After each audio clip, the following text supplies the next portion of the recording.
Welcome to another episode of the Mostly Mike Show. The kind folks at Etenwolf had sent me this Sportsmate P300 ball pump in exchange for making an unbox and review video demonstrating its use and features.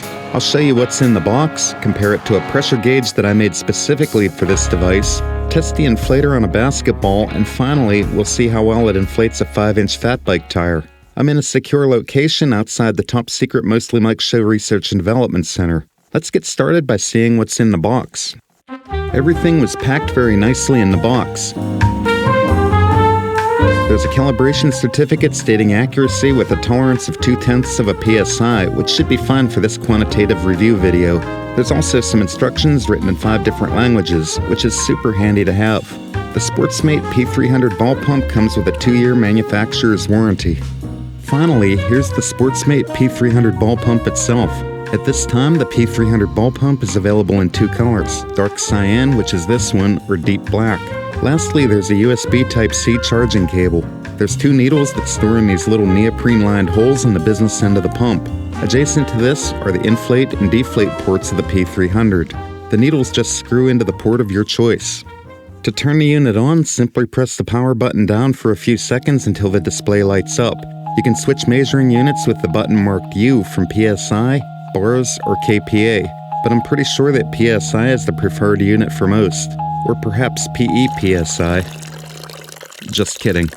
There are preset modes for footballs, soccer balls, basketballs, and then there's a manual mode. You can manually adjust the pressure in any of these modes to your liking in half PSI increments.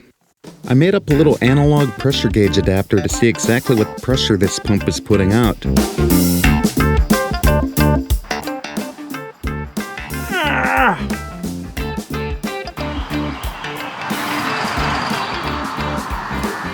According to the gauge, it surges to roughly 20 psi when it's deadheaded like this. Then there's a slow decline, which seems to be following the analog gauge nicely, or at least staying in the ballpark.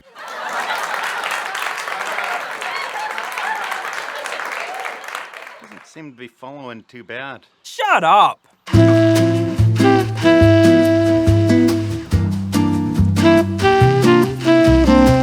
Now let me reach into my ball sack and find a ball to test it on. I have a basketball and a soccer ball, and I can only choose just one.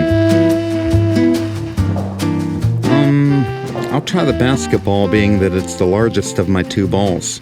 I'm going to deflate the basketball first by screwing the needle into the deflate port, marked Def, like in Def Leppard, only not. I'll moisten the needle for lubrication, then insert it into my ball. We're gonna stick it in the hole. I'll set the P300 to manual mode with the pressure set at 0. Now I'll press the start button as we hear the compressor start to run.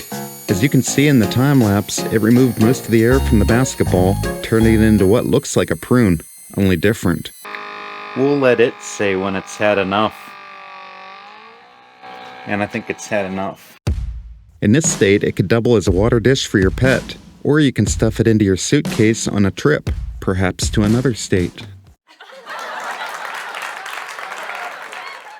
Now it's time to inflate it. I'm setting the P300 to basketball mode, which it defaults to 8 psi. According to my research on Google, the pressure range for a basketball is 7.5 to 8.5 psi, so we'll go down the middle with 8 psi.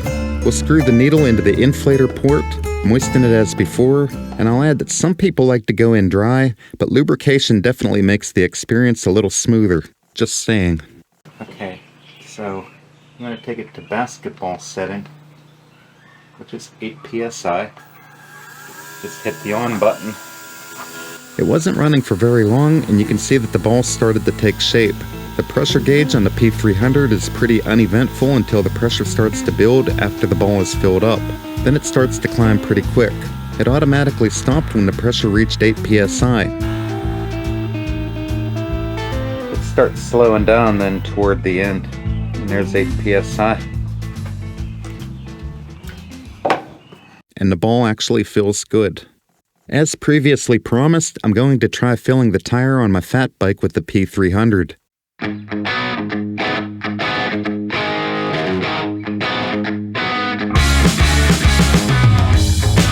I'm first going to remove as much air as I can from the bike tire. which, as you can see, I don't think that there's a doubt in anybody's mind that this tire is totally flat. So I got as much air out as I could. I mean, arguably there might be some air in here, but I think we could all agree it's pretty flat, right? There's not even any grounds for spectators to make the old dad joke saying, well, it's only flat on the bottom. No, I don't see any reason why this shouldn't work. I purchased this Schrader valve hose with a press-to-end on it so I can fill bike tires. I'll include links to everything we use in this video to my Amazon store. By clicking these links and making any purchase, even stuff not mentioned in this video, I can earn small commissions which really help this channel improve future content. So let's see how this P300 does on a fat bike tire. It is a Schwalbe Jumbo Jim 26 by 4.8, so there's a fair amount of air volume going into this tire. On fat bikes, there is not a huge pressure requirement. Let's hook up our compressor. I'm going to set the pressure for 6.5 psi. Here we go.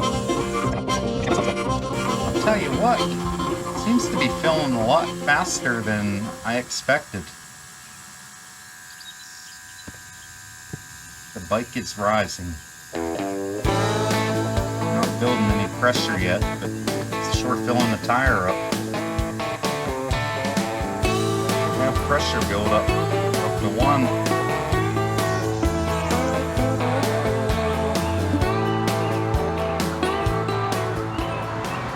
It's like it goes into low gear when it's at its final stage of the inflation.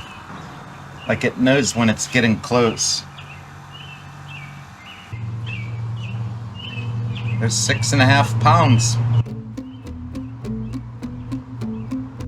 I usually only run about 4 psi and often less for traction in the snow.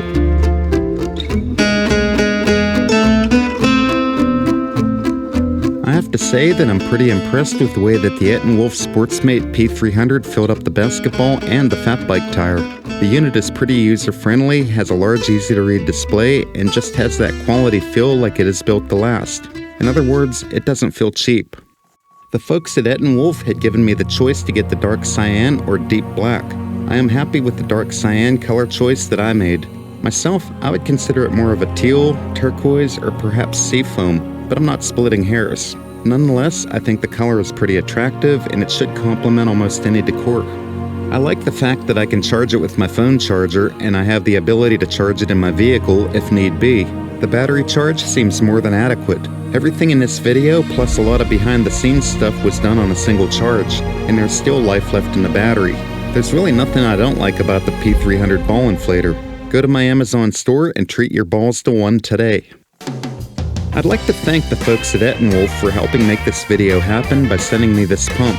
If you enjoyed this video, how about clicking that thumbs up button, consider subscribing if you're new here, and check out some of my binge-worthy playlists loaded with hilarious antics and madcap hijinks. Please make all your Amazon purchases through my Amazon store. It really helps. Thanks for watching this Mostly Mike Show presentation, and I'll see you next time.